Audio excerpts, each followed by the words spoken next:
درود فراوان به همه شما دوستان. چرا برگ‌های گیاه ما دچار نوک‌سوزی میشه؟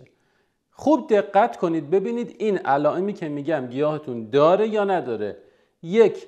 رشد ساقه اصلی و شاخه ها متوقف شده.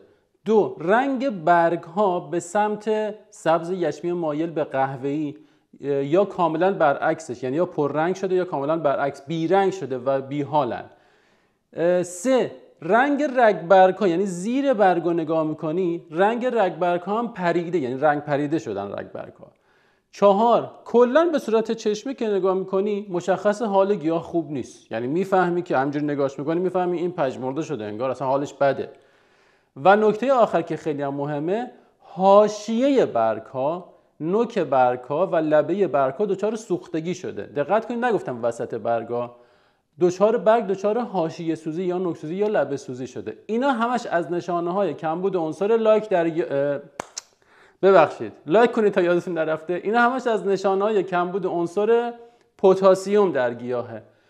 زمانی که گیاه دچار کمبود پتاسیم باشه نمیتونه نیتروژن و فسفر کافی رو جذب کنه. در واقع اون سوختگی و لبه‌سوزی به خاطر کمبود نیتروژنه، اما چون پتاسیم نداشته نتونسته اون رو جذب کنه. بنابراین اینا به صورت زنجیروار به هم متصلن. مهمترین عنصری که گیاه شما بهش نیاز داره در درجه اول پتاسیمه. اگر پتاسیم کافی نداشته باشه نمیتونه نیتروژن جذب کنه، نمیتونه فسفر جذب کنه و علائم کمبود اونا رو نشون میده.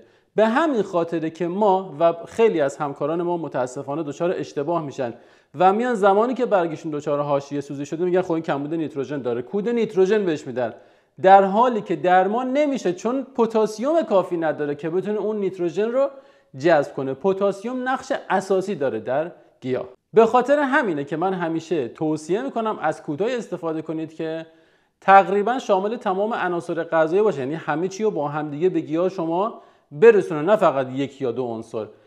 و در پک کودهای سگانه ما شامل اسپیناژ، اوربیتال و واترال تمام این عناصر غذایی ماکرو و میکرو وجود داره و دیگه گیاهتون نیاز به هیچ کود دیگه نداره و تمامی این عناصر تامین میشه. ضمن اینکه شما میتونید با شرکت در آموزش VIP که غنی‌ترین و کاملترین آموزش در تمام ایران به جرئت میگم، 0 تا 1000 هر اون چیزی که نیاز شما در مورد نگهداری و پرورش و تکثیر و خاک و کود و سم و آفت و مبارزه با اینا و از همه مهمتر فروش و کسب درآمد در این زمینه بدونید در آموزش VIP تقدیمتون میکنم. خیلی دوستتون دارم. امیدوارم این مطلب براتون مفید واقع شده باشه. در پناه حق شاد و موفق باشید.